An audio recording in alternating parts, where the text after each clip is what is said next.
नमस्ते। कभी ऐसा हुआ है कि किसी ने कोई छोटी सी बात पकड़ ली और उसका इतना बड़ा बतंगड़ बना दिया कि यकीन ही नहीं हुआ।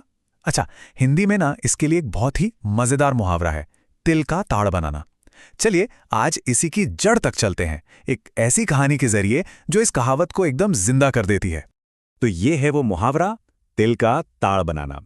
मतलब एकदम सीधा है, किसी छोटी सी मामूली सी बात को खींचकर उसे बहुत बड़ा बना देना।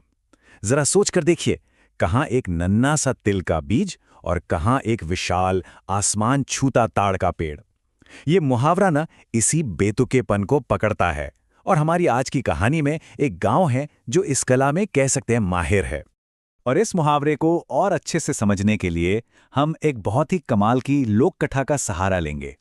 ये सिर्फ एक कहानी नहीं है, बल्कि बढ़ा चढ़ाकर बात करने की कला का एक जीता जागता चलता फिरता उदाहरण है। तो कहानी की शुरुआत करते हैं। हमारी कहानी एक छोटे से गांव में शुरू होती है जहां पटेल नाम का एक आदमी रहता है। और जैसा कि अक्सर होता है, सब कुछ एक छोटे से विचार से शुरू होता है जो बाद में बहुत बहुत बड़ा बन जाता है। तो गांव के किसान, जिनमें हमारा एक किरदार तोलाराम भी शामिल है, एक पेड़ के नीचे बैठकर एक बड़ी सीधी साधी सी योजना बनाते हैं कि भाई इस साल तिल बोएंगे। बिल्कुल सीधा साधा फैसला है ना। पर उन्हें क्या पता था कि ये मामूली से तिल उनकी पूरी दुनिया पलटने वाले हैं। और बस यहीं से कहानी में पहला मोड़ आता है।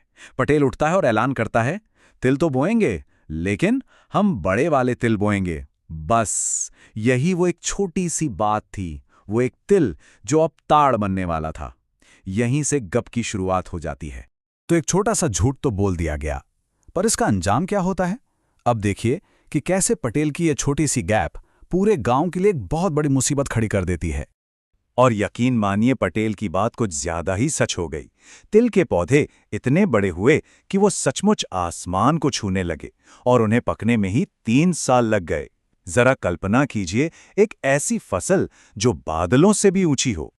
अब सवाल ये उठता है कि आसमान जितनी ऊंची फसल को कोई काटे तो काटे कैसे? ये वो सवाल था जिसके बारे में किसी ने सोचा ही नहीं था। गांव वाले बेचारे सिर खुजला रहे थे कि भाई अब इस मुसीबत से कैसे निपटा जाए। लेकिन पटेल के पास हर समस्या का एक और बड़ा समाधान था। उसका आइडिया, अरे केरल से जो हाथियों का झुंड गुजरता है ना, उन्हें खेतों में छोड़ देते हैं, वो सब गिरा देंगे। मतलब एक बेतुकी समस्या का उससे भी ज्यादा बेतुका हल। और ये कोई 1-2 हाथी नहीं थे, नहीं, पटेल ने पूरे 27 हाथियों का इंतजाम किया। देख रहे हैं, बात एक तिल से शुरू हुई थी और अब 27 हाथियों तक पहुंच गई है। गप का सिलसिला बढ़ता ही जा रहा था। अब कहानी का रुख पटेल से हटकर हमारे दूसरे किरदार तोलाराम की ओर मुड़ता है। और तोलाराम एक ऐसे सफर पर निकलने वाला है जिसकी उसने कभी कल्पना भी नहीं की होगी। जैसे ही हाथियों को खेत में छोड़ा गया, वो तिल के उस जंगल में पूरे 27 दिनों के लिए खो गए। चारों तरफ बस हंगामा ही हंगामा था। इसी अफरा तफरी में तोलाराम किसी तरह एक हाथी पर चढ़ने में कामयाब हो जाता है और सोचता है, वाह, चलो इसी मौके पर अपनी मामी के गांव हो आता हूं। और अब हम कहानी के उस हिस्से में आते हैं जहां झूठ बोलने की कला अपने शिखर पर पहुंचती है। अब बारी थी तोलाराम की पटेल से भी बड़ी गप हाँकने की। तो अपनी मामी के घर पहुंचकर उन्हें अपनी बहादुरी से इम्प्रेस करने के लिए तोलाराम अपनी ही एक कहानी गढ़ना शुरू कर देता है।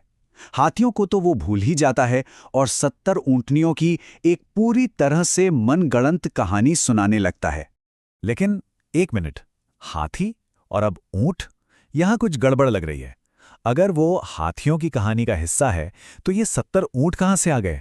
और सबसे बड़ा सवाल, वो जिस हाथी पर बैठकर आया था वो कहां गया? तोलाराम के पास इसका भी एक जवाब था, और ऐसा जवाब जो किसी के भी होश उड़ा दे। उसने कहा कि उसने हाथी को पास के बरगद के पेड़ पर टांग दिया है। जी हां, आपने सही सुना, एक पूरे हाथी को पेड़ पर टांग दिया। ये थी उसकी गप की हद। अच्छा, चलिए जरा तोलाराम के तर्क की इस भूल भुलैया को समझने की कोशिश करते हैं। तो मामी ने 70 ऊंटनियों के लिए पकौड़ी बनाई। वो सारी पकौड़ी तोलाराम ने अकेले खा ली, और जब उसने थाली धोई तो उस पानी से ऐसी बाढ़ आई कि सारी की सारी ऊंटनियां बह गईं। जाहिर है इसमें कोई तर्क नहीं है, और यही तो तिल का ताड़ बनाने की कला है, तर्क को खिड़की से बाहर फेंक देना। हर कहानी का अंत होता है और हर झूठ का सामना कभी ना कभी सच से होता है। तो अब कहानी के अंतिम पड़ाव की ओर बढ़ते हैं, जहां तोलाराम गांव लौटता है और उसे अपनी गप्पों का हिसाब देना है। जब तोलाराम गांव लौटता है तो वहां हड़कंप मचा होता है। गांव वाले और केरल से आए महावत सबके सब गायब हुए हाथियों को पागलों की तरह ढूंढ रहे हैं। और जैसे ही तोलाराम आता है, सबकी नजरें उसी पर टिक जाती हैं। सब उसे घेर लेते हैं और दबाव में आकर तोलाराम वो झूठ बोलता है जो उसके सारे पिछले झूठ को बौना कर दे। वो कहता है, देखो, मैं सुनी सुनाई बात नहीं कहता, मैंने अपनी आंखों से उन 27 हाथियों के झुंड को गांव की एक छोटी सी दीमक की बांबी में घुसते देखा है। ये झूठ इतना बड़ा, इतना शानदार और इतना बेतुका था कि किसी को गुस्सा ही नहीं आया। सब समझ गए, ये तिल का ताड़ नहीं, ये तो तिल का ब्रह्मांड बनाने जैसा था। और इस बात पर सबने उसे डांटने की बजाय बड़े प्यार से देखा। आखिर वो उनके अपने गांव का गपोड़ी जो था। और कहानी का अंत भी उतना ही अजीब और खूबसूरत है। केरल से आए लोग अब बिना हाथियों के उसी गांव में बसने का फैसला कर लेते हैं। सोचिए, एक छोटी सी गप ने न सिर्फ एक कहानी बनाई, बल्कि एक नए समुदाय को भी जन्म दे दिया। और कहानी की आखिरी लाइन इस पूरी बात पर एक मजेदार सवालिया निशान लगा देती है, इसमें तिल भर भी झूठ हो तो कहानी यहीं खत्म हो जाए। ये हमें सोचने पर मजबूर करती है कि आखिर एक अच्छी कहानी होती क्या है। शायद थोड़ी सी सच्चाई और बहुत सारा तिल का ताड़। क्या ख्याल?